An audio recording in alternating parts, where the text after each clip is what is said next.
Allô, c'est Sébastien qui est avec vous pour le deuxième cours d'astronomie. Aujourd'hui, on va parler des instruments de l'astronomie. L'objectif aujourd'hui, c'est de décrire quelques exemples d'instruments qui sont utilisés pour l'observation des astres à travers l'histoire et aussi les instruments d'astronomie qui sont utilisés aujourd'hui. Avant de commencer ceci, cependant, je voulais faire avec vous un exercice de révision. En fait, je vais vous demander de faire un exercice de révision par rapport à ce qu'on avait vu la semaine passée. Première question, je vous demande quel type d'éclipse va être observé lorsque la Lune se trouve à la position 2 et à ce moment, quelle est la phase de la Lune? Deuxième question, même question mais pour la position 4. Donc, lorsque la Lune est en position 4, quel type d'éclipse peut-on observer et quelle est la phase de la Lune? Ensuite, en observant ce schéma ici, vous allez me dire, à l'instant qu'illustré par le cercle rouge, comment se nomme la phase de la Lune? Soyez précis dans le nom de la phase que vous allez trouver. Ensuite, si on est dans cette configuration-ci, évidemment le cercle rouge ici c'est le cercle jaune c'est le Soleil, le cercle bleu c'est la Terre, le cercle gris c'est la Lune.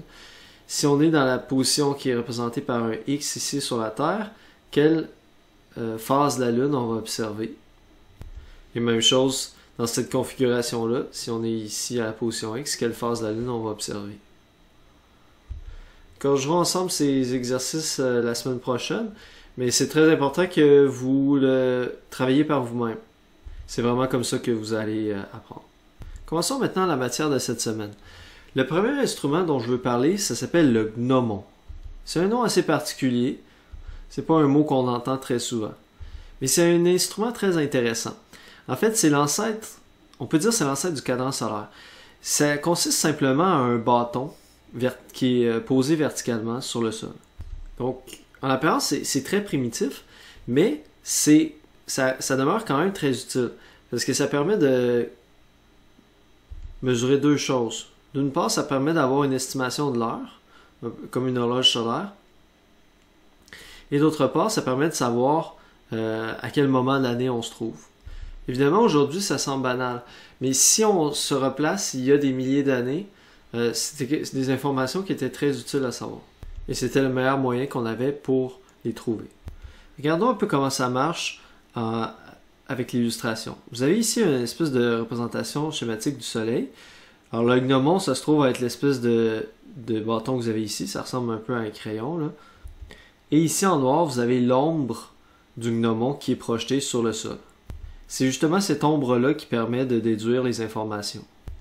Donc, l'ombre va un peu agir, si on veut, comme une aiguille, l'aiguille d'une horloge. Donc, elle va se déplacer ici, si vous voulez, de la gauche vers la droite, au fur et à mesure que la journée va progresser. Donc, autrement dit, l'ombre le matin va être dans cette direction-là et le soir va être dans cette direction-là. À midi, heure solaire, l'ombre va se trouver dans la direction de la ligne verticale que vous avez ici. Comme j'en ai parlé la dernière semaine, je dois dire midi, heure solaire, parce que en réalité, c'est pas parce qu'il est midi sur votre montre que le soleil est vraiment à son zénith, c'est-à-dire au point le plus haut dans le ciel, à cause de la notion de fuseau horaire. On a attribué à un certain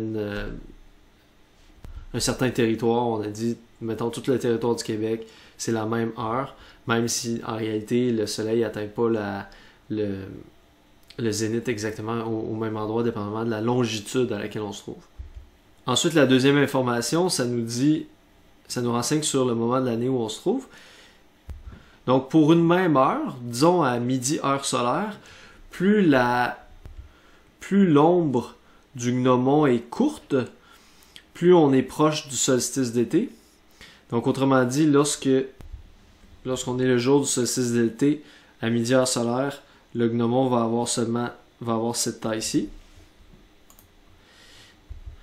Alors, pourquoi l'ombre est plus courte? C'est tout simplement parce que solstice d'été, c'est la journée où est-ce que le soleil atteint son plus haut point dans le ciel, à midi heure solaire. Le solstice d'été, c'est autour du 20 ou 21 ou 22 juin, ça dépend des années, mais c'est autour du 21 juin. Parenthèse, c'est pour ça que la Saint-Jean-Baptiste, Saint-Jean-Baptiste c'est le 24 juin, mais la date a été choisie justement parce que c'était proche du solstice d'été. Puis cette journée-là, c'est là que le soleil atteint son plus haut point dans le ciel de toute l'année. Donc le soleil en étant plus haut dans le ciel, ça va faire en sorte que l'ombre qui va être projetée va être plus courte. À la limite, imaginez si le soleil était directement au zénith, c'est-à-dire au point qu'il serait directement au-dessus de votre tête, vous auriez pratiquement pas d'ombre, c'est-à-dire l'ombre serait seulement ce qui est directement en dessous de vous. Mais donc elle serait vraiment minuscule. Ça arrive jamais, soit dit en passant à notre latitude. À Laval, ça arrive jamais que le soleil est directement au zénith. Il faut aller dans la zone intertropicale, c'est-à-dire entre le tropique du Cancer et le tropique du Capricorne, pour pouvoir avoir l'occasion de voir le soleil au zénith. Ensuite, si on arrive aux équinoxes, c'est-à-dire l'équinoxe de printemps ou l'équinoxe d'automne, le gnomon va faire une ombre plus grande, donc il va se rendre jusqu'ici, si on est à midi heure solaire. Et ensuite, mettons qu'on arrive à l'équinoxe d'automne, et puis là qu'on continue, le soleil va monter de moins en moins haut dans le ciel, et donc les ombres vont être de plus en plus longues. Fait qu'à midi heure solaire, l'ombre du gnomon, lors du solstice d'hiver, qui est autour du 21 décembre, c'est à ce moment-là, c'est-à-dire si on regarde juste les ombres toujours à midi heure solaire, c'est lors du solstice d'hiver que l'ombre est la plus longue. Évidemment, si après ça on laisse s'écouler les heures puis qu'on arrive à 13h, 14h, 15h, c'est sûr que l'ombre va continuer à rallonger au fur et à mesure que le soleil va baisser. Soit dit en passant, la date de Noël, le 25 décembre, a été elle aussi choisie à cause qu'elle est proche du solstice d'hiver. Voici justement un gnomon géant qu'on appelle l'obélisque à la place de Concorde à Paris. Faisons un saut dans le temps maintenant. Dans les années 1730, a été inventé un instrument qu'on appelle le sextant. Si vous êtes des fans de Tintin, vous avez sûrement déjà vu cet instrument-là. Le capitaine Haddock l'utilise fréquemment. Donc c'est un instrument de navigation qui permet de mesurer l'angle en deux objets. Généralement, c'est utilisé pour mesurer l'angle d'un astre par rapport à l'horizon. Ce qu'on appelle son altitude ou sa hauteur. Donc la hauteur ou l'altitude d'un astre, c'est l'angle que fait cet astre par rapport à l'horizon. Il ne faut pas confondre ça par exemple avec l'altitude d'une montagne qui veut dire la hauteur en mètres mettons, du sommet de la montagne par rapport au niveau de la mer. Quand on parle de l'altitude d'un astre, c'est pas en termes de mètres, c'est pas en termes de distance, c'est en termes d'angle. L'angle que fait un astre par rapport à l'horizon. Maintenant, la question que vous posez sûrement, ok, mais à quoi ça sert de mesurer l'angle entre un astre et l'horizon? Ça a une importance fondamentale en navigation. Je parle avant l'invention du GPS. C'est que ça permettait de connaître sa latitude. Ce qui est particulièrement important lorsque on est en mer. Donc imaginez par exemple des navigateurs qui voulaient traverser l'océan Atlantique. Ils devaient être capables de se repérer, ils devaient avoir une idée de où est-ce qu'ils sont. Donc connaître leurs coordonnées de latitude est une donnée qui était extrêmement importante pour eux. Donc pour ce faire, on n'a qu'à mesurer la hauteur angulaire du Soleil, donc l'altitude du Soleil à midi. Donc autrement dit, on regarde à l'heure où est-ce que le Soleil atteint son plus haut point dans le ciel, quelle est son altitude. Et à partir de ça, et d'une table de déclinaison du Soleil, là, on était capable d'aller calculer c'était quoi l'altitude à laquelle on se trouve. Alors évidemment, ça dépendait aussi de la date à laquelle on prend la mesure. Alors ça, c'était à l'époque, ils utilisaient des tables, mais maintenant, on n'a qu'à utiliser une simple application pour faire le calcul à notre place. Évidemment, le sextant a été remplacé par le GPS aujourd'hui. Alors ça, c'est une première façon de faire pour trouver sa latitude. Il y a une autre façon de faire avec un sextant qui est d'utiliser l'étoile polaire, Polaris, que vous avez eu la chance de voir là, sur le logiciel Stellarium au dernier TP, vous avez remarqué que la hauteur de l'étoile Polaris dépend de notre latitude. Si par exemple on est à l'équateur, ici je suis à l'équateur, l'étoile Polaris est à l'horizon ici, et toutes les étoiles tournent autour. Donc en fait, si je suis à l'équateur, l'altitude de l'étoile polaire, c'est 0 degré. Autrement dit, l'étoile polaire, elle rase l'horizon, elle est vis-à-vis l'horizon. Si maintenant on est au pôle Nord, donc là je me suis mis directement au pôle Nord, l'étoile polaire est directement au zénith. Donc elle est directement au-dessus de votre tête. Ici.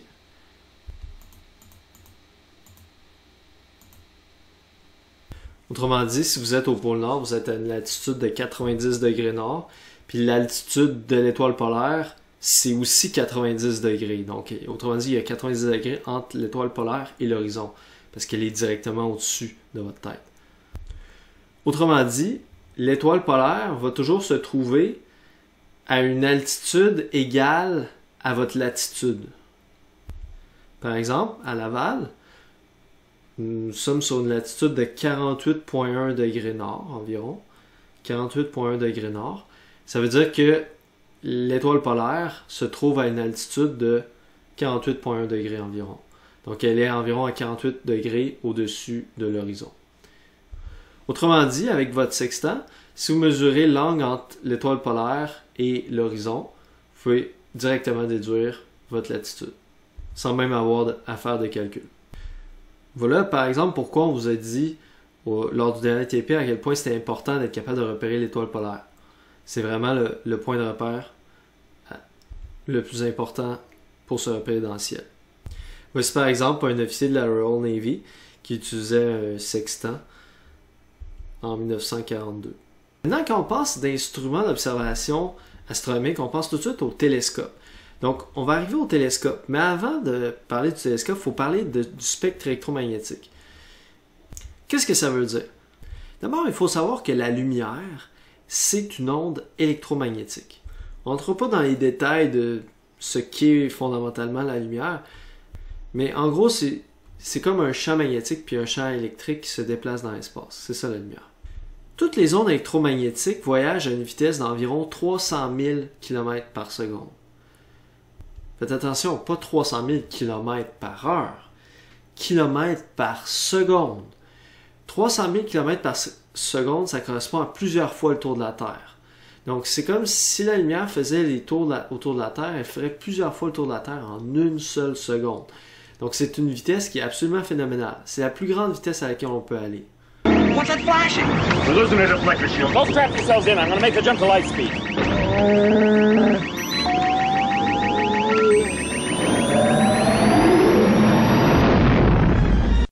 D'ailleurs, dans plusieurs films de science-fiction, comme La Guerre des Étoiles, entre autres, souvent les personnages vont aller plus vite que la vitesse de la lumière. En réalité, c'est pas possible. On peut pas aller plus vite que la vitesse de la lumière. Maintenant, dans ce spectre-là, il y a plusieurs longueurs d'oscillation possibles, qu'on appelle les longueurs d'onde. Et ces longueurs-là donnent à la lumière des propriétés différentes. Alors, voici justement le spectre électromagnétique qui inclut tous les types de lumière, si vous voulez. À gauche, complètement, on a les ondes radio. Comme le nom le dit, c'est les ondes qu'on utilise pour, capter les signaux radio. Ça, ce sont des ondes qui sont très longues. Donc, vous avez ici là, un peu un ordre de grandeur de la longueur de ces ondes-là. C'est-à-dire, pour faire une oscillation complète, l'onde, elle peut prendre, grosso modo, c'est 10 à la 3, ça veut dire 1000. Donc, disons, environ entre 1000 puis 10 à la moins 1, c'est comme 10 moins 1 mètre, c'est comme 10 cm. Donc, comme entre, grosso modo, 10 cm puis environ 1 km. Okay? Juste pour faire une oscillation. Fait que c'est des ondes qui sont longues, les ondes radio. C'est les ondes qui sont les plus longues. Ensuite, si on va, on raccourcit un peu l'onde, on arrive dans les micro-ondes. Fait que, ensuite, on raccourcit encore plus, on arrive dans les infrarouges. Ah oui, juste pour dire, les micro-ondes, bien sûr, c'est ceux qu'on utilise dans les fours à micro-ondes, mais aussi, c'est quelque chose qui est probablement plus proche de votre expérience personnelle aussi, c'est les ondes cellulaires. Les ondes cellulaires, on utilise les micro-ondes. Les infrarouges, comme ici, on voit une image en infrarouge de la tête d'un chat. Donc, en fait, on émet tous des infrarouges, là, juste par notre propre, ce qu'on appelle le rayonnement thermique. Fait que ça, ces ondes-là, c'est associé à la chaleur. Comme à certains endroits, pour garder les gens au chaud à l'extérieur, ils mettent des lampes infrarouges, comme par exemple sur certaines terrasses extérieures, plutôt que de chauffer l'air, parce que ça fonctionnerait pas, ils peuvent mettre des lampes infrarouges, fait que ça peut un peu réchauffer les gens. Ça réchauffe pas l'air en tant que tel, mais juste le fait de recevoir l'infrarouge, ça nous réchauffe. J'ai déjà vu aussi ces lampes-là être utilisées dans les abribus, par exemple. Encore une fois, on peut pas chauffer l'air dedans, ça servirait à rien, mais on peut, parce que l'air est toujours mélangé avec l'air extérieur qui est très froid, mettons quand on est l'hiver, là. Mais le fait d'avoir des infrarouges, comme je dis, juste le fait de recevoir l'infrarouge, ça nous réchauffe. Ensuite, on a le visible au centre ici. Ça, c'est évidemment la portion qu'on connaît le plus, c'est ce qu'on voit avec nos yeux. Fait que vous avez toutes les couleurs ici de l'arc-en-ciel, dans le fond, qui constituent les couleurs pures, entre guillemets, là, du spectre visible, donc du rouge, orange, jaune, vert, bleu et violet. Les couleurs de l'arc-en-ciel. Ensuite de ça, si on dépasse le violet, on arrive dans l'ultraviolet, que vous connaissez aussi, là, bien sûr, parce que on sait tous là, que ça cause là, des coups de soleil, ça peut causer des cancers.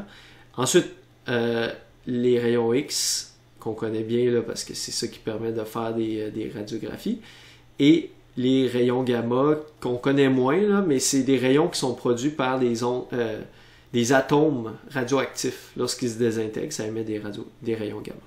Mais tout ça, c'est du rayonnement électromagnétique. C'est de la lumière.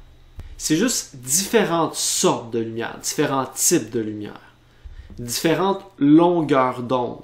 Mais fondamentalement, c'est la même chose, c'est la même nature. Maintenant, pourquoi on parle de ça?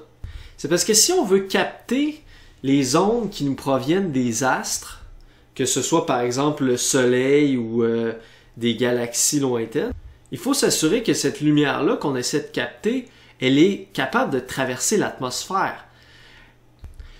Alors, sur le graphique que vous voyez ici en haut, ça vous montre que l'atmosphère terrestre est partiellement transparent et partiellement opaque.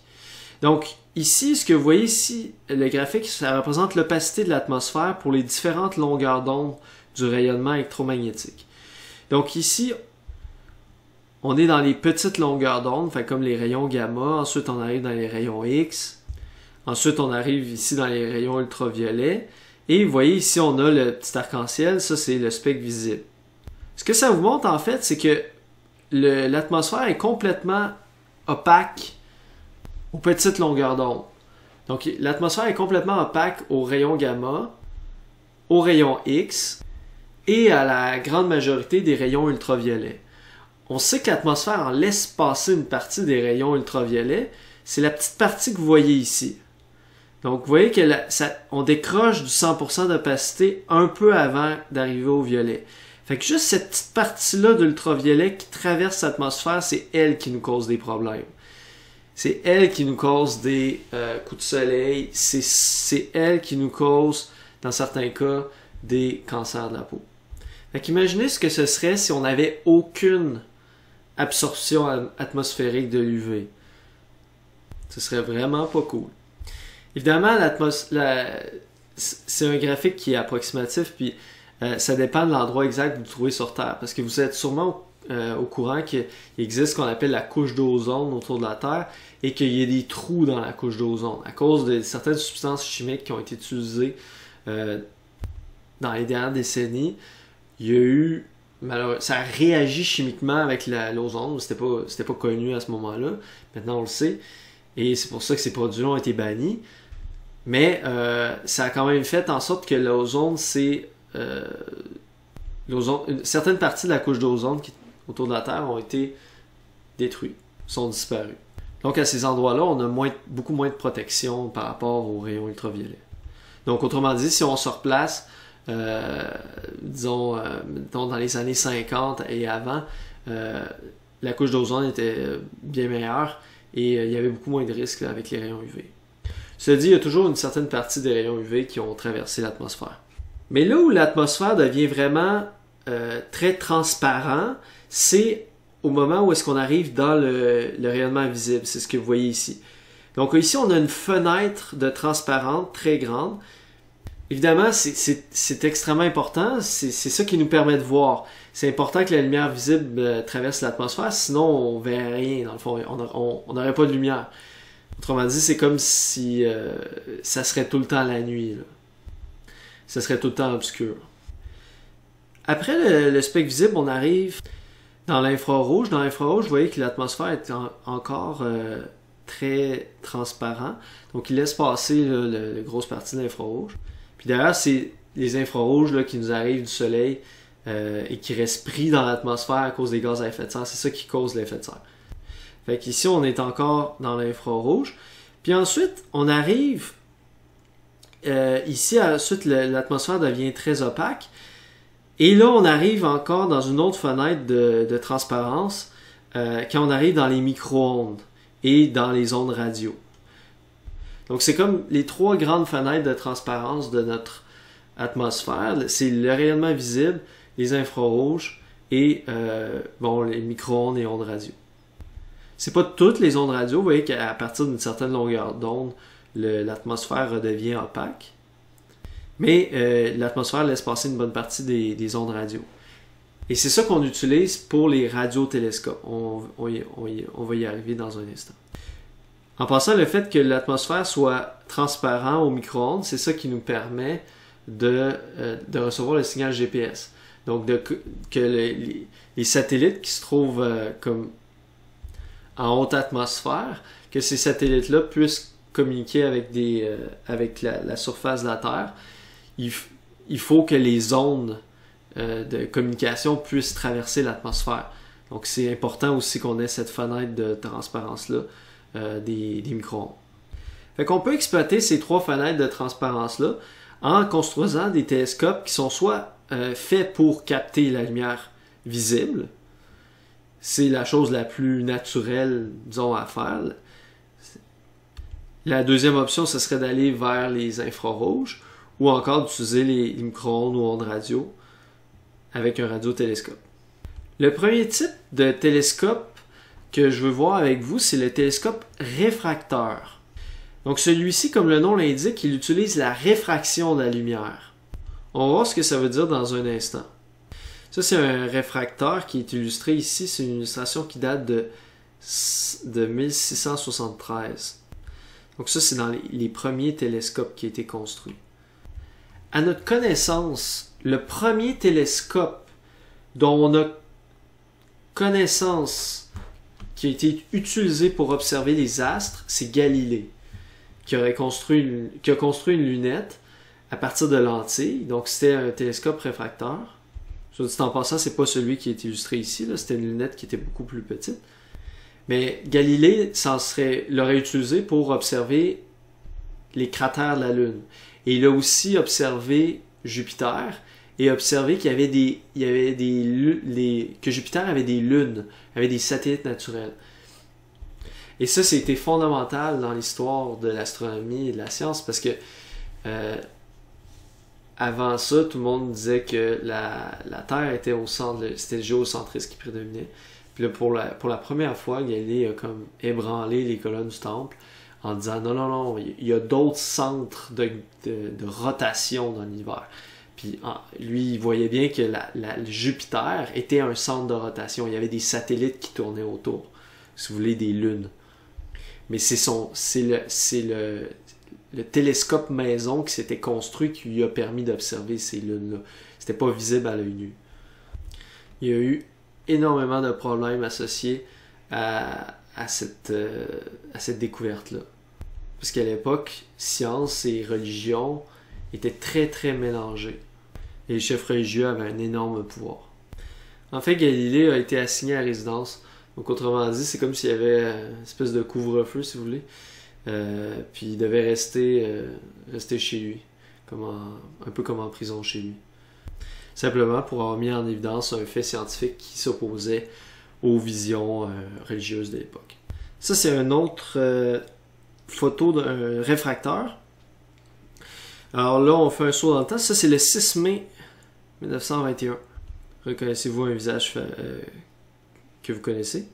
Vous savez ici Albert Einstein qui pose avec les employés de l'observatoire de Yerkes, je ne sais pas exactement comment le prononcer, au Wisconsin, aux États-Unis. Alors comme vous voyez, les télescopes réfracteurs, c'était, pour avoir un télescope réfracteur de grande qualité là, qui permettait de faire des découvertes astronomiques, observez la taille que ça avait, c'est gigantesque. Là. Ce télescope-là est reconnu comme étant un télescope qui a permis un avancement très important de l'astrophysique, dû aux nombreuses découvertes là, astronomiques qui ont été faites avec ce télescope. Encore un autre réfracteur, c'est une gravure qui date de 1848. Il est installé à Cincinnati, celui-là, aux États-Unis. Ce serait le plus vieux télescope professionnel toujours en utilisation en Occident. Il est toujours fonctionnel. Alors, ces télescopes-là fonctionnent avec le principe de la réfraction. Qu'est-ce que la réfraction? C'est en fait lorsque la lumière dévie dû à un changement d'indice de réfraction. Si vous regardez par exemple ici un pinceau qui est dans un verre d'eau, on est tous familiers avec ce phénomène-là.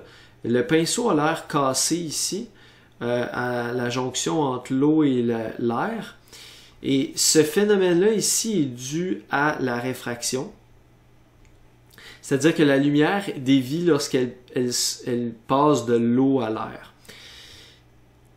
Donc, autrement dit, si vous prenez ici une lentille optique, vous avez des rayons de lumière qui arrivent par la gauche et lorsqu'ils vont traverser la lentille, ils vont être déviés par le principe de réfraction et ils vont converger vers un endroit. Idéalement, ils convergeraient tous au même endroit, qu'on appellerait le foyer, mais en raison d'aberration, vous voyez qu'ils ne vont pas converger exactement tous au même endroit. Donc, vous voyez ici les rayons de lumière qui arrivent par la gauche, c'est-à-dire qui arrivent de la gauche puis qui se dirigent vers la droite. Alors, en traversant la lentille biconvexe, ici, ils vont converger vers un foyer ici. Alors, cette déviation-là des rayons, lorsqu'ils passent du verre à l'air, on appelle ça la réfraction. Alors concrètement, qu'est-ce qui se passe? C'est qu'on a... Ça, c'est un schéma d'un télescope réfracteur. Vous avez à droite ici ce qu'on appelle l'objectif. L'objectif, c'est la lentille qui fait face à l'objet que vous êtes en train d'observer. Donc, supposons que vous êtes en train d'observer la Lune. L'objectif, c'est la lentille qui fait face à la Lune. C'est elle la lentille importante. C'est elle qui doit être la plus grosse possible. C'est elle qui définit la taille de l'ouverture de votre télescope. D'ailleurs, on utilise aussi le mot objectif dans le contexte d'un appareil photo. Donc là, ici, on observe un astre qui se trouverait, mettons, ici à droite. Les rayons de lumière qui sont représentés en rouge ici, ils arrivent, ils se déplacent vers la gauche. Et là, en traversant la lentille, dû à la réfraction, ils vont dévier, comme ça, ils vont converger. Ils vont atteindre un point de convergence ici au foyer. Mais ensuite de ça, ils vont se mettre à diverger, puisqu'ils vont comme passer tout droit. Et arriver dans une deuxième lentille qu'on va appeler l'oculaire. L'oculaire, ça vous fait sûrement penser à œil, puisqu'effectivement, c'est la lentille qui fait face à l'œil. Donc, autrement dit, vous allez mettre votre œil ici. Donc, le télescope réfracteur, ça permet d'augmenter la luminosité de ce que vous allez observer. Donc, plutôt que de le regarder à l'œil nu, en l'observant avec le télescope, vous allez voir beaucoup plus de lumière. Puisque au lieu que la lumière ne fasse qu'entrer que dans la taille de votre pupille, qui est petite, là, maintenant, c'est toute la taille de votre objectif qui peut capter la lumière. Donc, au total, vous captez beaucoup plus de lumière et donc, ça vous permet de voir des astres beaucoup plus loin parce que vous captez plus de lumière, donc ça vous permet de voir des astres dont on reçoit moins de lumière. parce qu'ils sont plus loin. Donc, autrement dit, ça vous permet de voir des astres plus loin et de les voir mieux avec plus de détails. Donc, si par exemple vous observez la Lune avec un télescope, vous allez pouvoir voir plus de détails, plus de résolution. Vous allez voir en HD. Ce télescope-là, on l'appelle aussi la lunette astronomique. Donc, quand on utilise des lentilles comme ça, réfracteurs, télescope réfracteur ou lunette astronomique, c'est synonyme.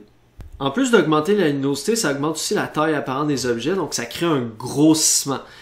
En tant que tel, le grossissement, c'est l'oculaire qui permet d'avoir le grossissement. Le grossissement est utile si vous regardez directement avec votre œil. Mais en réalité, maintenant, les astronomes, ils regardent, les astronomes professionnels, je veux dire, ils vont pas vraiment regarder directement avec leur œil, ça sert à rien. Ils vont plutôt vouloir enregistrer l'image sur un capteur numérique, un peu comme sur votre appareil photo. On va comme capter l'image, on va comme prendre des photos. C'est bien mieux parce que comme ça, on peut garder en mémoire la photo sur un ordinateur.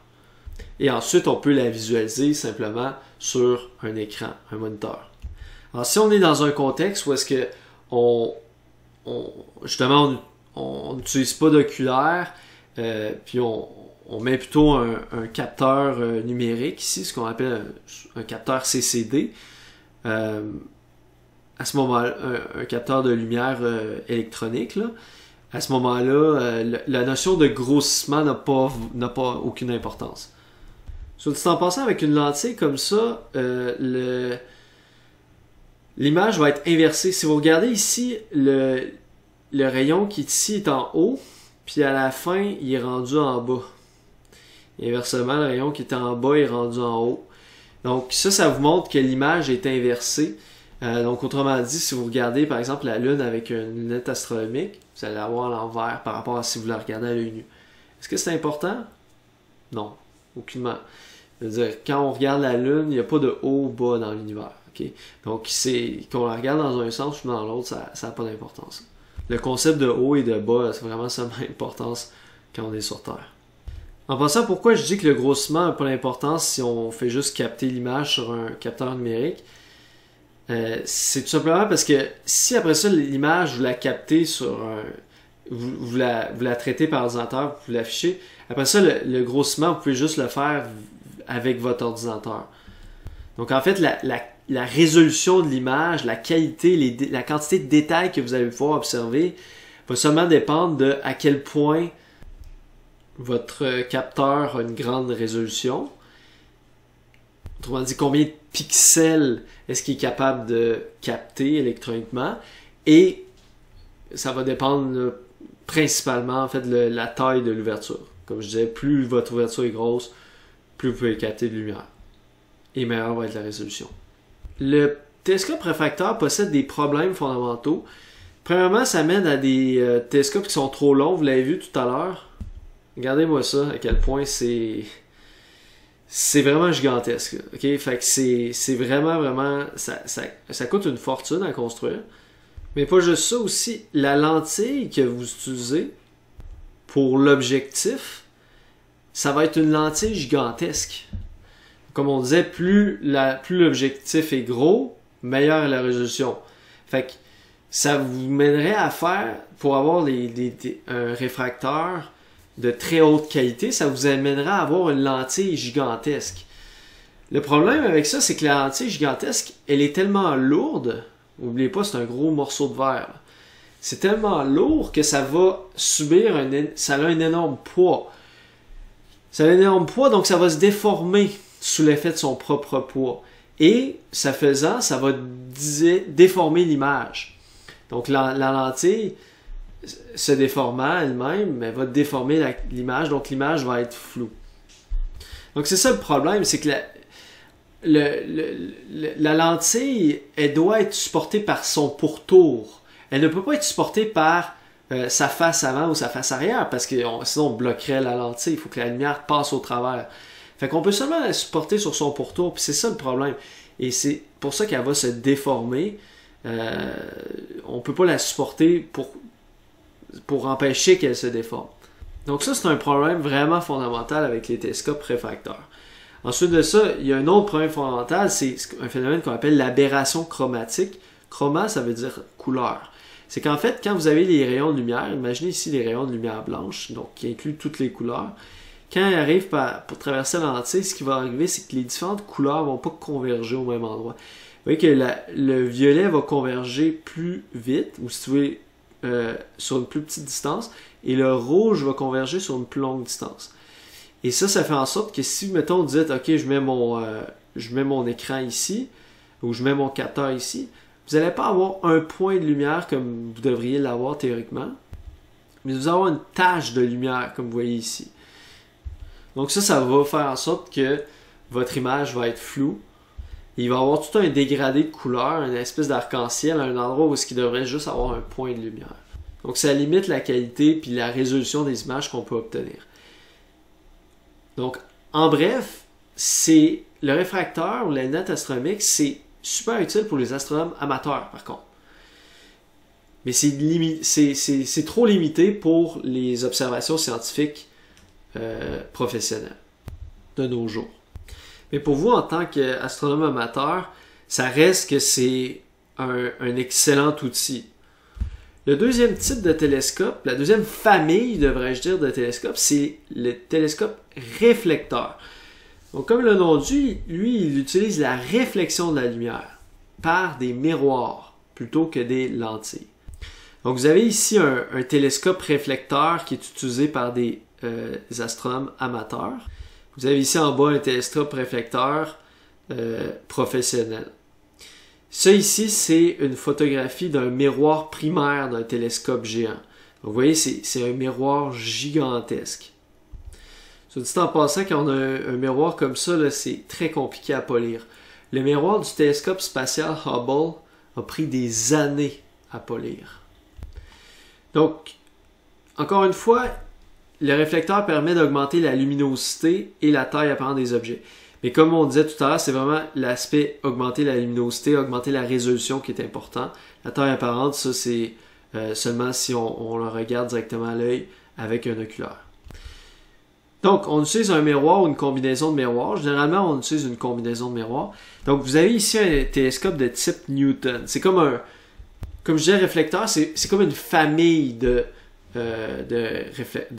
télescopes. Mais il existe plusieurs types de réflecteurs. Donc, le type Newton, le type Cassegrain, etc. Alors, ici, vous avez la pièce maîtresse qui est le miroir primaire. C'est la taille de ce miroir-là, encore une fois, qui détermine en grande partie la qualité des images que vous allez pouvoir avoir.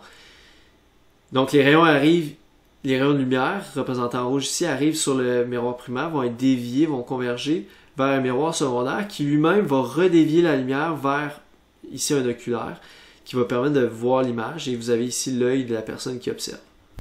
Donc, l'idée, c'est que le miroir primaire va faire une image de l'objet qui est observé. L'objet, c'est par exemple la galaxie que vous êtes en train d'observer, ou la Lune, ou la nébuleuse, par exemple, que vous êtes en train d'observer. Le miroir primaire va faire une image de ça. Le miroir secondaire, lui, il est juste là pour comme dévier cette image-là dans un autre axe. Mais ensuite, ce qui va arriver, c'est que l'oculaire va lui-même faire une image de l'image qui était produite par le miroir primaire. Et c'est cette deuxième image-là, qui est produite par l'oculaire, qui va être vue par l'astronome.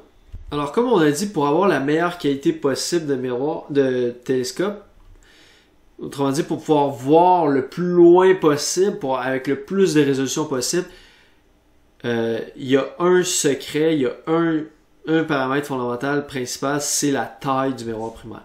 Donc, c'est pour ça qu'il y a eu énormément de télescopes gigantesques qui ont été construits. Le plus grand, si on veut, c'est le Large Binocular Telescope en Arizona, aux États-Unis. Mais bon, ça dépend comment vous le définissez. C'est qu'ici, il y a deux miroirs primaires de 8,4 mètres de diamètre. Vous avez une photo là, de ce télescope-là. Comme vous voyez, sur la photo, ce télescope-là, il est binoculaire. C'est-à-dire que, justement, en utilisant deux télescopes, c'est comme si on avait deux yeux. C'est une construction qui est très intéressante de ce point de vue-là. Le deuxième plus grand, ça serait le grand télescope des îles Canaries à La Palma, aux îles Canaries, avec un télescope avec un miroir primaire de taille 10,4 mètres de diamètre. Encore une fois, c'est ça, c'est si vous regardez chaque télescope, chaque miroir du télescope binoculaire, c'est 8,4, mais vu qu'on les combine ensemble, ça fait comme un miroir plus gros que celui-là. Observez que le télescope, il est au-dessus des nuages. Donc ça, c'est un paramètre clé. Parce que bien entendu, s'il y a une couverture nuageuse, on ne peut pas observer les étoiles, on ne peut pas observer les astres. Ça vient complètement obstruer notre vision. Donc l'idée, c'est de construire ces télescopes-là, soit en haute altitude, comme à Mauna Kea à Hawaï. Celui-là, c'en est un exemple, c'est en haute altitude. Ainsi, on est au-dessus de la hauteur des nuages et donc on est beaucoup moins affecté ou pratiquement pas affecté par les nuages. Voici justement les deux télescopes jumeaux Keck 1 et Keck 2 à Mauna Kea ou Mauna Kea, je ne sais pas exactement comment le prononcer, à Hawaï. Alors celui-là, 9,4 mètres de diamètre. Ça a l'air de rien, mais imaginez 10 mètres là. Imaginez 10 mètres. Imaginez que ça, c'est la taille d'un diamètre d'un miroir. C'est vraiment un gros miroir. Là. Donc encore là, à Mauna Kea, on est à une très haute altitude. Voici une photo du Mauna Kea à Hawaï. Donc c'est un volcan. C'est un volcan endormi. Culmine à une altitude de 4200 mètres. C'est un endroit absolument superbe. À part le Keck 1 et le Keck 2, il y a plusieurs autres télescopes qui sont installés sur ce volcan-là, puisque c'est un endroit vraiment exceptionnel, ayant une couverture nuageuse totalement absente. Alors comme vous voyez, encore une fois, on est au-dessus des nuages. Et bien sûr, c'est sur le territoire des États-Unis, donc c'est très stratégique pour les scientifiques états-uniens. Juste pour comparaison, si vous regardez l'observatoire du Mont Mégantic, qui est le meilleur observatoire, le plus grand observatoire qu'on a au Québec, bien sûr au Mont Mégantic, il a un diamètre de 1,6 mètres. Donc c'est nettement plus faible que les grands télescopes que je viens de vous présenter. Mais c'est tout de même un observatoire professionnel de très grande qualité pour les astronomes et astrophysiciens québécois. Alors, il y a moyen de visiter. En fait, il y a comme deux observatoires en réalité. Il y a un observatoire qui est utilisé pour les visiteurs. C'est lui que vous pourrez visiter là, si vous y allez. Et il y a un observatoire professionnel qui, lui, n'est pas vraiment accessible là, pour les visiteurs. Ou peut-être qu'il est accessible à certains moments précis, là, mais de manière générale, il est réservé là, pour les chercheurs. C'est une visite que je vous suggère fortement.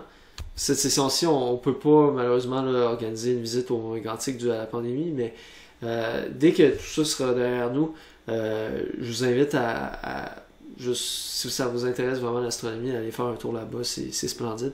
La qualité du ciel que vous pouvez avoir là-bas est absolument sublime. Ça n'a absolument rien à voir avec ce que vous pouvez voir à Laval. C'est une réserve de ciel étoilé. C'est-à-dire que l'observatoire du Mont Mégantic est dans ce qu'on a appelé une réserve de ciel étoilé, c'est-à-dire qu'il n'y a pratiquement pas de pollution lumineuse dans une très grande zone autour de cet observatoire-là. Donc, tout ce qui est lampadaire, tout ça, il n'y en a pas. C'est très très réglementé, de manière à ce que le ciel soit vraiment d'une qualité exceptionnelle. Puis juste d'aller dans la réserve de ciel étoilé, d'aller dans un camping qui se trouve dans la zone du Mont Mégantic, c'est incroyable. C'est vraiment, moi, c'est le plus beau ciel que j'ai vu de ma vie, de loin. J'ai vu la Voie lactée, les étoiles, comme on n'en a jamais vu. C'est vraiment magnifique. Ça vaut absolument la peine d'aller là.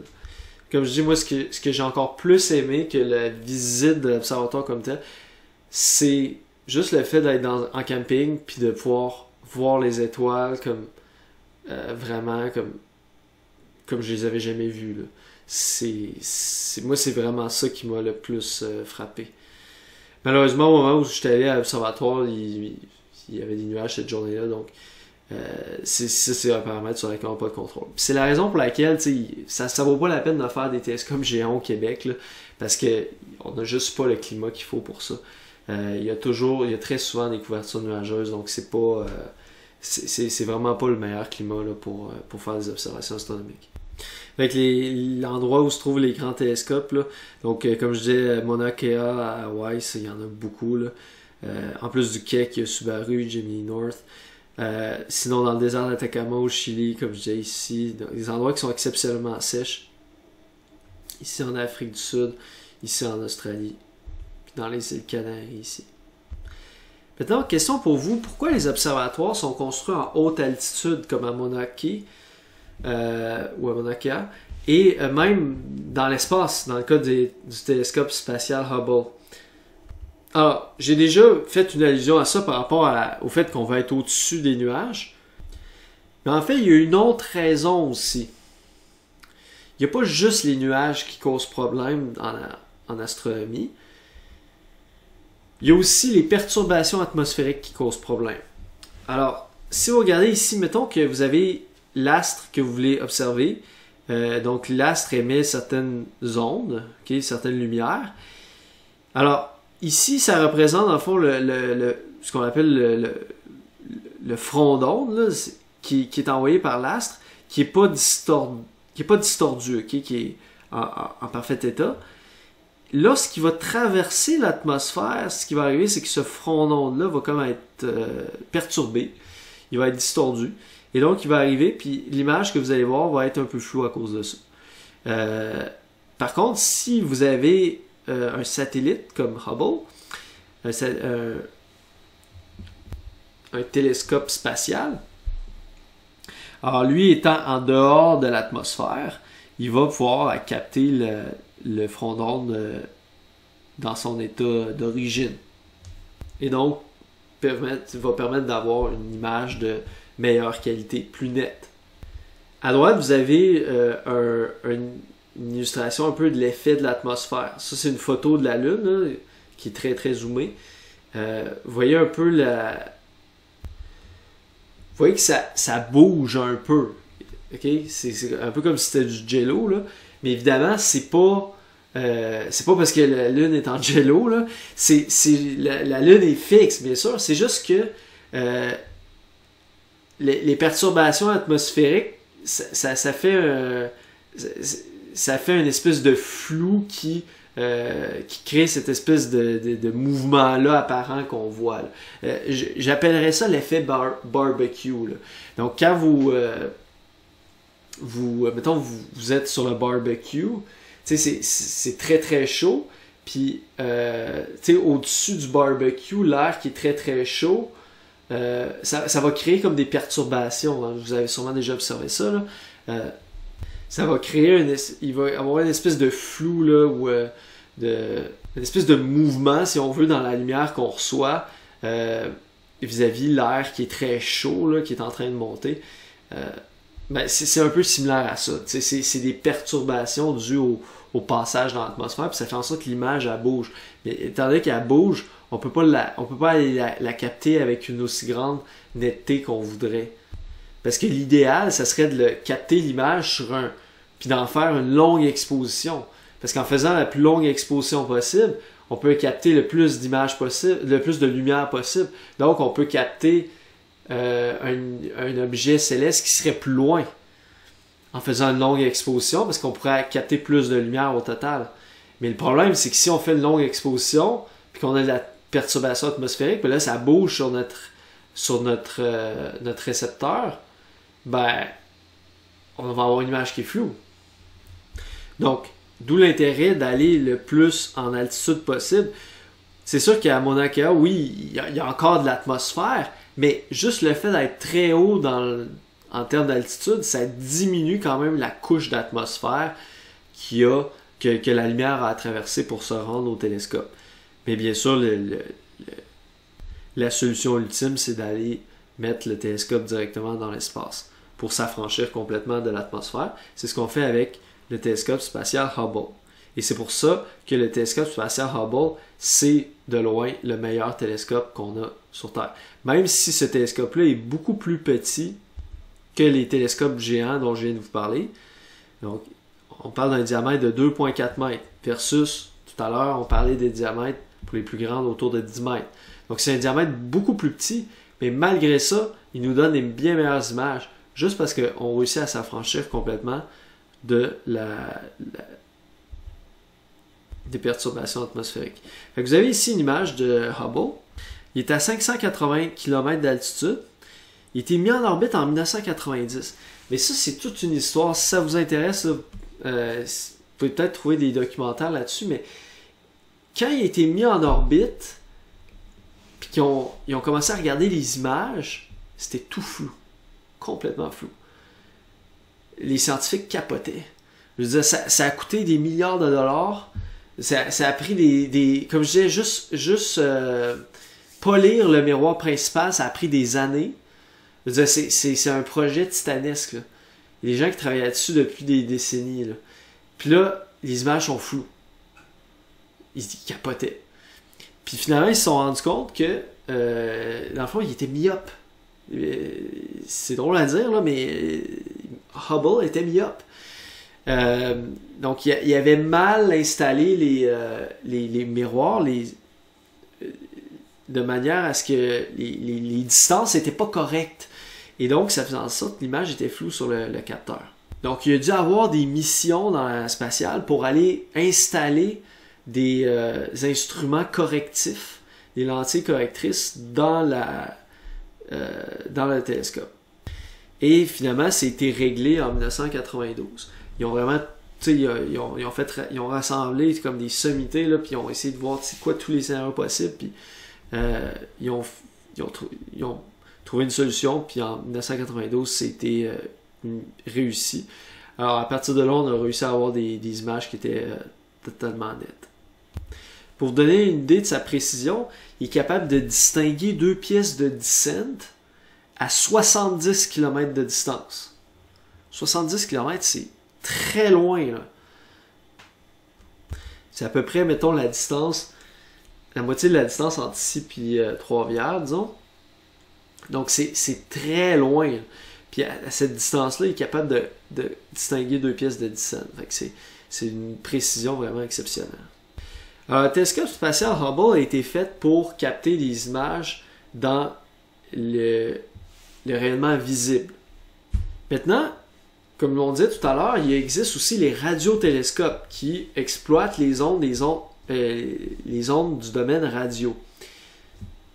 Alors voici à quoi ça ressemble un radiotélescope. C'est une espèce d'immense paraboléide, une immense secoupe blanche qui va servir de miroir. C'est pas un miroir au sens où on l'entend d'habitude, c'est pas un miroir comme mettons dans le miroir Hubble, mais cette surface blanche-là, pour les ondes radio, c'est un miroir. Ça agit comme un miroir. Fait que ça va faire converger les rayons vers un miroir secondaire qui se trouve comme ici, là. Et ce miroir secondaire-là va refaire converger les rayons vers un récepteur qui se trouve au centre ici de la secoupe. Et c'est là qu'on va capter l'image. Encore une fois, plus cette secoupe-là est grosse, plus on peut capter des images de faible intensité ou plus on a de résolution. Maintenant, on peut se demander à quoi ça sert d'avoir des radiotélescopes. Alors, ce qui est intéressant, c'est que ça nous permet d'aller chercher des informations différentes par rapport à de l'astronomie dans le domaine visible. Autrement dit, ça nous permet de prendre d'autres images d'une même réalité. Donc, ça permet de découvrir d'autres facettes de ce qu'on veut observer. Dans le prochain TP, vous allez justement, il y a une partie du TP qui va traiter spécifiquement de ça. Donc, je vais laisser ça en suspens un peu pour l'instant. Puis, dans le prochain TP, vous allez justement étudier qu'est-ce qu'on peut observer avec les radiotélescopes. À quoi ça sert spécifiquement. Ce qui est intéressant aussi avec les radiotélescopes, on peut utiliser le principe de l'interféromètre. Donc, on va prendre plusieurs radiotélescopes. Regardez ici, là, c'est assez impressionnant, là. une grande ligne de télescopes et chaque télescope ensemble va... c'est comme si toutes les images vont être mises en commun pour faire une espèce d'énorme image et augmenter la résolution. Donc ça, c'est pour les ondes radio. Maintenant, on peut aussi vouloir observer les infrarouges. Comme on disait tout à l'heure, si on vient ici, les infrarouges, c'est cette partie-là du spectre. C'est associé à la chaleur un peu qui est dégagée par l'objet. Le télescope spatial James Webb est justement conçu pour observer les astres en infrarouge. Donc ça va être le deuxième télescope spatial de l'humanité, le premier étant bien sûr le télescope Hubble. Le lancement de celui-ci, ça va être vraiment historique, c'est prévu pour le 31 octobre 2021. Donc, le prochain Halloween. Donc mettez ça à votre calendrier. Ça va être vraiment un jour historique pour l'astronomie. Évidemment, ça se peut que ça n'ait pas lieu exactement cette date-là. Vous devriez vérifier là, sur Internet en temps et lieu. Alors concrètement, là, si on regarde différentes photos qui ont été prises avec... ici en haut, vous avez une photo qui a été prise dans le visible. Ça, c'est la nébuleuse Carina. En haut, vous avez dans le visible. Et en bas, ici, vous avez dans l'infrarouge. C'est la même chose. C'est la même scène. C'est le même astre. Mais observez à quel point on le voit de manière différente quand on le regarde dans le visible, quand on le regarde dans l'infrarouge. Évidemment, ce que vous voyez ici, c'est ce qu'on appelle des fausses couleurs. Dans le sens que, justement, vu que c'est de l'infrarouge, c'est pas des couleurs visibles. Donc, pour voir une image avec nos yeux, il faut qu'on convertisse ces infrarouges-là en lumière visible. Donc, il y a comme une conversion qui est faite. Et c'est ça qu'on appelle une création d'image en fausse couleur. Mais c'est quand même représentatif là, de l'image en infrarouge qui a été captée. Mais observez à quel point les deux images sont différentes, à quel point ils nous permettent d'étudier des choses différentes. Avec le visible, vous pouvez voir le gaz ici, les nuages de gaz de poussière. Vous pouvez voir les couleurs. C'est magnifique d'ailleurs cette photo-là. Donc si ce que vous voulez étudier, c'est le gaz de nuages de poussière qui est en vert ici, puis en jaune-brun ici, ben évidemment c'est cette photo-là qui va vous être utile. Si à l'inverse, vous voulez vous affranchir de ce nuage-là, puis vous voulez voir ce qui se trouve derrière, par exemple mettons les étoiles qui se trouvent ici, alors évidemment cette image-là est nettement préférable. Donc ça dépend vraiment de ce que vous voulez étudier. Comme je disais, je vais laisser ça un peu en suspens, là, mais vous aurez l'occasion lors du prochain TP d'étudier plus en détail en quoi est utile l'observation en infrarouge versus l'observation en visible. Mais vous pouvez voir tout de suite ici à quel point le rayonnement infrarouge transperce là, les gaz de nuages de poussière facilement. C'est-à-dire qu'il passe au travers, un peu comme si de rien n'était. Dernier type d'instruments d'astronomie dont je veux parler aujourd'hui, c'est les sondes spatiales. Donc, il y a des sondes qui sont envoyées, par exemple, dans le système solaire pour aller étudier les différentes planètes. Par exemple, étudier c'est quoi leur atmosphère. L'exemple d'une sonde très importante, c'est la sonde Cassini. Elle a été lancée en 1997. Puis, elle a exploré en détail là, la planète Saturne. Fait qu'elle tourne autour de Saturne plusieurs fois, en permanence. Puis, elle observe Saturne tout le temps. Elle prend des photos. Puis non seulement elle prend des photos, mais elle regarde justement les ondes radio, etc. Les ondes infrarouges qui sont émises par la planète. La sonde a été détruite de manière planifiée en 2017, lorsqu'ils l'ont envoyée, dans le fond, plonger dans l'atmosphère de Saturne, lorsqu'elle avait atteint la fin de sa durée de vie. Une autre sonde extrêmement importante dans l'histoire de l'astronomie, c'est Voyager. Ça, vous voyez ici une photo de Voyager 1. En fait, c'était deux sondes jumelles, donc il y avait Voyager 1 et Voyager 2. Et ils ont été envoyés dans le système solaire pour aller explorer les planètes externes. Donc autrement dit, pas celles qui sont proches du Soleil, mais celles qui sont plus loin. Et en particulier Jupiter et Saturne. Voici une image de Jupiter qui a été prise par la sonde Voyager 2. Alors, si on sait, avec autant de détails, comment il appelle de Jupiter, c'est grâce à cette sonde-là. Regardez ça à quel point c'est beau. Ça, c'est une image de Saturne qui a été prise par la sonde Voyager 1.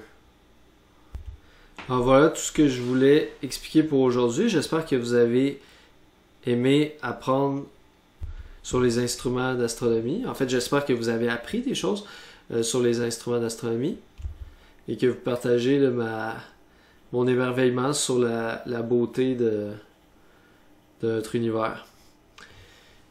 Sur ce, je vous souhaite une super belle semaine et on se revoit la semaine prochaine.